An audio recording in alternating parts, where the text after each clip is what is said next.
저는 오늘 윤석열을 이시한 정치검찰의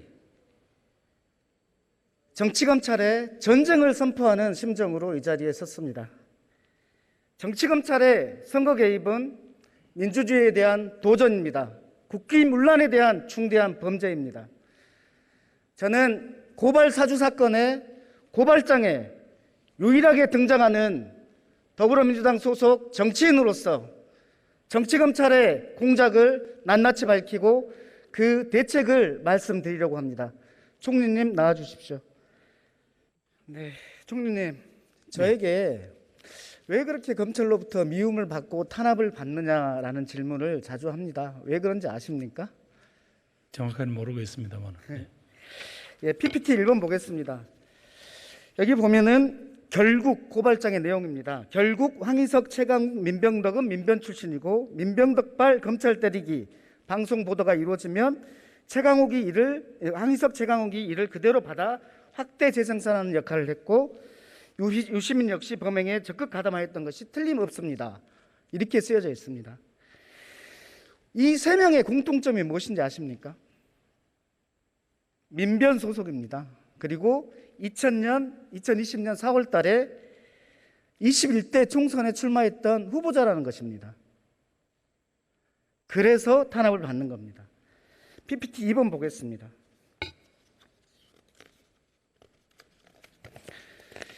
저는 국회의원이 되기 전부터 변호사로서 검사들의 비리를 세상에 폭로하는 데 일조했습니다. 그리고 검찰의 자기 직후 감사기에 대해서 고발장을 접수했고 한명숙 모해 이증 사건에 제기를 했습니다. 그리고 제보자 X의 변호인 활동을 했고요. 민변에서는 정치개혁위원회 공동위원장으로, 더불어민주당에서는 검찰 공정수사촉구 특별위원회 위원으로서 역할을 했고, 그리고 총선에서는 계속 검찰 개혁에 대해서 공약을 내걸었었습니다. 결국 보면은 검찰은 자신의 조직이 무엇인가 잘못되었는지에 대해서 제기하는 사람에 대해서 고발장을 써가지고 선거에서 낙선시키기 위해서 이러한 행위를 했다는 것입니다. 어떻게 보십니까? 예, 아직 지금 서로 주장이 엇갈리고 있으니까 제가 뭐라고 말씀드리기가 어렵습니다. 예. 만약에 검찰개혁을 주장하는 정치인들에 대해서 총선 직전에 기획 고발을 하려 했다면 이거는 검찰발 총선 개입 검풍 사건이라고 할 수 없습니까? 이 사실이라면 그건 있을 수 없는 일이죠. 예. 검찰의 속성상 지휘책임자가 모를 수가 없고, 만약에 몰랐다면 책임을 물어야 하는 그런 국기문란에 대해서 총리님 어떻게 생각하십니까? 예, 이게 가정으로라도 말씀드리기가 정말 조심스럽습니다만은 만약에 사실이라면 이거는 국가 조직으로서 있을 수가 없는 일이고, 특히 또 공무원으로서 이런 대놓고 소위 정치 개입 행위가 되는 건데, 이건 공무원으로서는 이건 중대한 범죄 행위가 되는 거겠죠. 예. 예, 민주주의를 거부하는 검찰의 쿠데타라고 저는 보입니다. 예, PPT 3번 보겠습니다. 공직선거법인데요. 237조 2항에 보면은 검사가 선거의 자유를 방해하는 경우에 징역 1년에서 10년의 범죄에 처하게 돼 있습니다. 검찰이 조직적 범죄 행위를 했다면 만약, 그리고 총장 시절에 윤석열 후보가 지지를 했던 사안이라면 어떻게 처벌받아야 한다고 보십니까?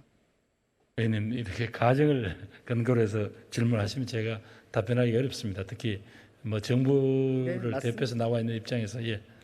그래서 이게 만약에 사실이라면은 앞으로는 시도조차 못하도록 정말 강한 처벌이 돼야 한다고 보는데 어떻습니까?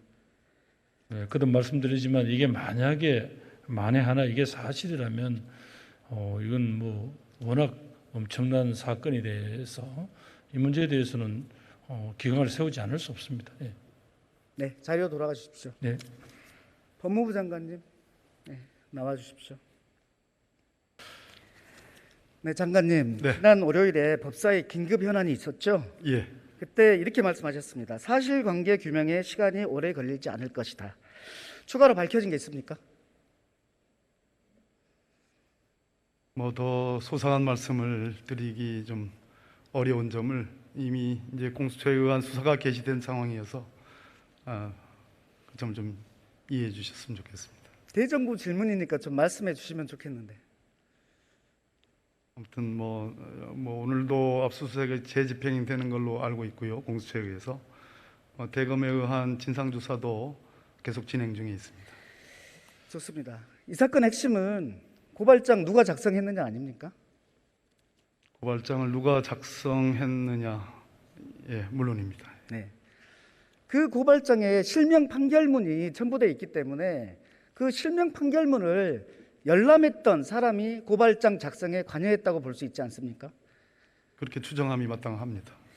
그럼 열람 기록이 당연히 남아 있을 텐데 이것은 수사상 어려운 일이 아닌데 수사됐습니까? 열람 기록이 당연히 남아 있을 것이고요. 그 부분에 대한 조사가 이루어지지 않았겠습니까?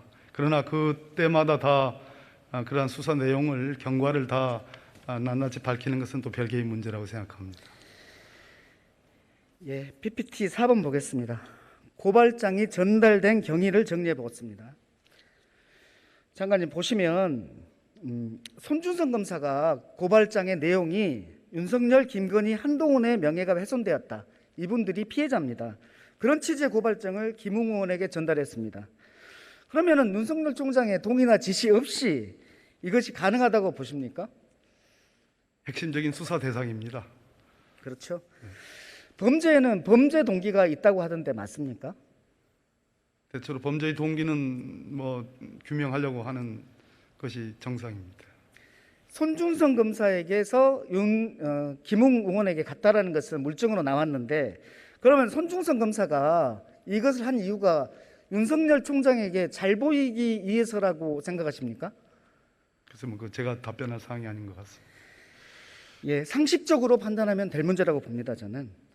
그 다음에요, 김웅 의원은 누구에게 전달했는지 잘 기억이 나지 않는다고 합니다. 그리고 대검 공안부장 출신의 정점식 의원님 아시죠? 예. 법률위원장이었는데요. 이분은 누구로부터 고발장을 받았는지 생각나지 않는다고 합니다. 좀 이상하지 않습니까? 아직 의혹이 다 규명되어 있지 않기 때문에요. 저는 이 정도 중요한 사건을 다룰 때는 당 내부에서 어떤 조율 과정을 거쳤을 거라고 생각하는데 어떻게 생각하십니까? 그 점도 역시 예, PPT 화면에 보면은 물음표 부분이 있습니다. 김웅 의원도 정점식 의원도 이 두 분이 기억이 안 나야 할 그 정도로 보호해야 될 어떤 사람이 있는 것 같은데 제가 보기에는 그들의 선배 검사면서 국민의힘의 고위직 인사라고 생각하는데 그런 부분이 상당히 의심이 갑니다. 그 당시에 미래통합당의 최고위직 당직자가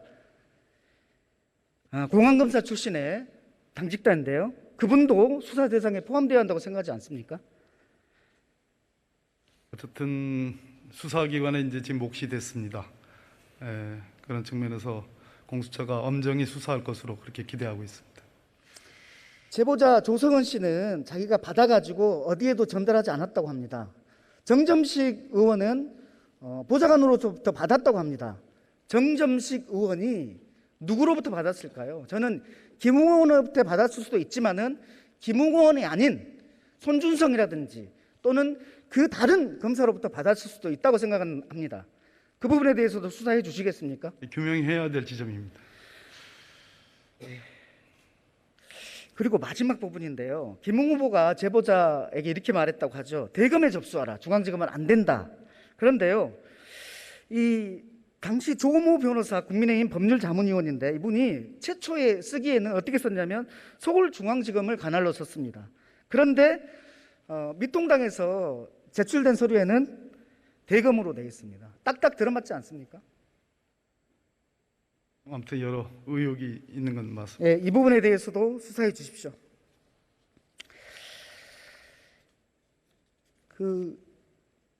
국민의힘당 내부에 대해서 수사가 어떻게 되고 있습니까? 뭐라고 제가 전 매우 답답한데요. 정치검찰의 이런 부당한 정치 공작이 비단 저뿐만이 아닙니다. 이번에 이재명 도지사, 우리의 유력한 대권 후보죠. 그분에 대해서도 표적 수사 대상이 되었다는 것이 얼마 전에 KBS 보도로 나왔습니다. 전하, 이재명 도지사, 그다음에 황희석, 최강욱 이렇게 많은데 밝혀지지 않은 사람들까지 하면 얼마나 많을까 두렵습니다. 그리고 그 지인과 가족들까지 얼마나 고통을 받았겠습니까? 장관님, 우리 당의 대권 유력 후보에 대해서 표적 수사가 있었다는 의혹이 제기됐는데요. 여기에 대해서도 감찰이 필요하지 않겠습니까? 지금 서울중앙지검 인권보호관을 중심으로 사실관계 확인을 하고 있는 중입니다. 좀 기다려봐 주시죠. 감찰을 개시한 건 아닌가요? 예, 감찰 수준이라고 보기는 좀 그렇습니다만 진상조사 차원의 확인을 하고 있습니다. 네. 장관님, 저 민병덕 그리고 이재명 도지사, 황희석, 최강욱 의원 정치검찰이 먼지털이식으로 탈탈 털었습니다. 그 어떤 것도 나온 것이 없습니다. 그러니까 저도 검찰의 표적 수사로 정말 말 못할 어려움이 많았는데요. 너무나 힘들고 그리고 가족들한테 미안하고 그래서 가족들과 부둥켜 안고 운 적도 있습니다. 이재명 도지사는 어떻겠으며 황희석, 최강욱은 어떻겠습니까? 변호사인 저희들이 이런데 비법률가인 일반인들은 어떻겠습니까? 얼마나 검찰이 무섭겠습니까?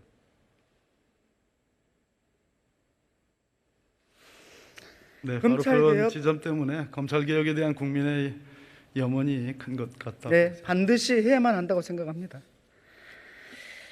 제가 생각하는 검찰개혁은 모습은 이렇습니다. 딱 한마디로 하면요, 검찰의 권력은 나누어지고 민주적으로 통제돼야 됩니다. 맞습니까? 네, 원론적으로 동감합니다. 예. 그래서 수사권과 기소권의 완전한 분리가 필요한 거죠. 검찰개혁의 지향이라는 측면에서 공감을 표합니다. 예. 두 번째는 민주적 통제인데요. 선진국에서 지방검사장 직선제와 같은 이런 사례들이 있습니다. 저는 법무부에서 연구가 필요하다고 보는데 어떻게 생각하십니까? 좀 오래된 문제 제기입니다. 과연 대한민국 헌법 하에서 총장이나 검사장의 직선제가 헌법 조화적인가에 대한 심도 깊은 논의는 필요하다고 생각합니다. 네. 국민들은 오늘 법무부 장관님이 나오시면 지금의 수사 과정 중에서 정말 의혹이 있는 핵심에 대해서는 조금 얘기해 주시리라 생각하실 것 같은데요. 여기서 핵심은 누가 고발장을 작성했고 그 고발장이 국민의힘당에 들어왔는데 거기에서 똑같은 고발장이 실제로 접수됐잖아요. 그럼 국민의힘당에서는 어떤 경위로 됐는지 이 두 가지만 밝혀지면 되는 거 아니겠습니까?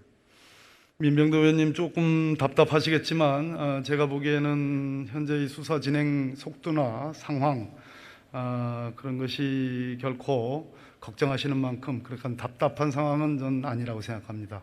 그런 측면에서 공수처에 의한 수사 또 검찰에 의한 진상조사를 한번 지켜봐 주시면 좋겠다 이런 말씀 드립니다. 제가 속이 터져서 하는 말입니다. 피가 거꾸로 솟는 일을 당했는데 책임을 져야 될 당에서는 두 손으로 하늘을 가리고 있습니다. 그래서 그렇습니다. 검찰에 철저한 수사를 부탁드리겠습니다. 네, 명심하겠습니다. 네, 들어가십시오. 예. 네. 총리님 다시 나와 주시겠습니까?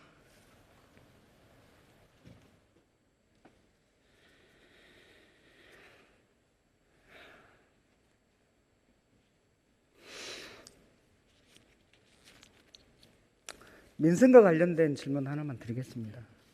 우리 올해로 예정된 코로나 만기 대출 잘 아시죠? 예. 9월 말이 네, 만기. 제가 소상공인들을 만나보면 가장 큰 걱정이 그거였습니다. 지금 코로나도 장사도 못하는데 그 만기가 와가지고 갚으러 가면 파산나는 거 아니겠습니까?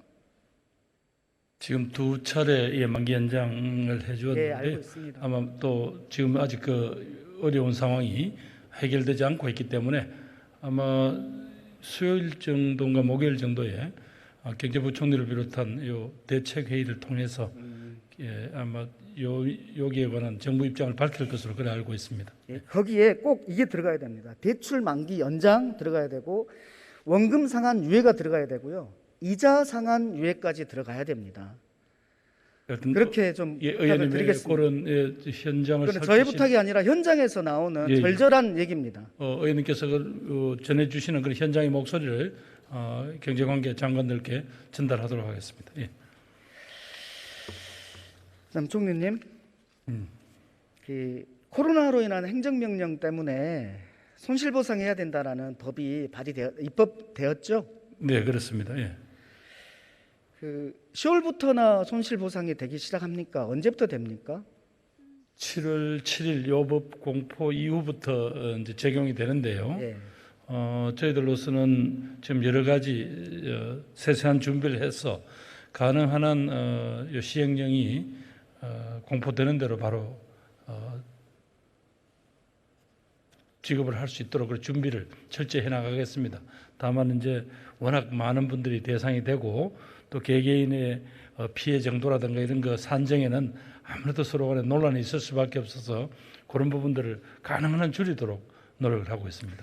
시행령도 만들어져야 되고 예. 보상심의위원회도 구성돼야 되고 그렇습니다. 물론 그리고 손실을 측정하는 기준도 마련돼야 되겠죠. 그런 것들은 예, 여러 가지 이제 뭐 관계 전문가들하고 또 피해 당사자들 이런 분들의 의견이 이렇게 접수될 수 있도록 지금 하고 있는 것으로 그렇게 보고를 받았습니다. 예. 그래서 언론에는 10월 말 정도로 나오던데요. 제가 보기에 10월 말이 아닐 수도 있다고 생각하는데 어떻습니까? 실제로 소상공인들한테 지급되는 시점 말입니다. 그러니까 예를 들면 조금이라도 그분들의 도움이 되기 위해서는 어떤 일정 부분은 뭐 예를 들어 업종 평균이나 이런 걸 정해서 뭐 한 전체 예상 금액의 한 반 정도는 뭐 선지급을 한다든가. 맞습니다. 예, 그런 제가 계속해서 말씀드려 준 것이 예. 지금 1조가 이미 확보돼 있는 거 아닙니까? 네, 그렇습니다. 그래서 시행령 만들어지고 손실보상 심의위원회 만들어지고 그리고 측정 어떻게 하고 이렇게 하지 마시고 먼저 절반 정도라도 선보상하고 그리고 정확한 기준 세워가지고 후 정산을 한다면 정말 소상공인들은 지금 급합니다. 아마 선보상 말씀하신 후 정산이 필요합니다. 그 업종별 어떤 평균 피해라든가 이런 부분들이 되면 아마 그렇게 가능한 한 빨리 이분들한테 실질적인 도움이 될 수 있도록 하겠다는 게 지금 중기 벤치부의 입장이다. 그렇게 보고를 받았습니다. 국가의 존재 이유를 묻고 있습니다. 최선을 다해 주십시오. 예, 그렇게 들어가 하겠습니다. 주십시오. 예.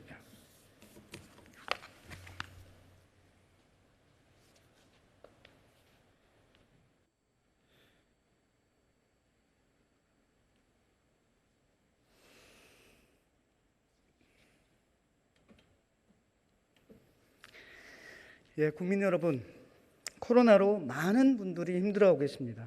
그 중에서도 특히 소상공인들을 비롯한 일부 국민들은 벼랑 끝에 매달려 있습니다. 정치권이 민생을 최우선으로 해도 모자랄 판입니다. 그런데 이런 상황에서 정치검찰의 공작이 드러났습니다. 국민 여러분, 정치검찰 어떻게 해야 되겠습니까? 끝장을 볼 때가 되지 않았습니까? 과거 정치검찰이 공작만 하던 그 수준에서 벗어나서 이제는 대통령이 되겠다고 합니다. 정치권이 정쟁의 혈유로 다시 빠져들고 있습니다. 국민 여러분, 이번에는 제발 끝장 볼 수 있도록 해주십시오. 이번에 이 정도 되면 검찰당의 존재가 밝혀진 거 아닙니까? 여야가 있는 게 아니라 검찰당이 따로 있는 거 아닙니까? 우리 검찰당을 해체해야 되는 수준 아닙니까? 국민의힘에도 한마디 드리겠습니다. 범죄인은 정쟁의 대상이 아닙니다. 검찰로부터 받은 고발장과 유사한 국민의힘 명의의 고발장이 있습니다.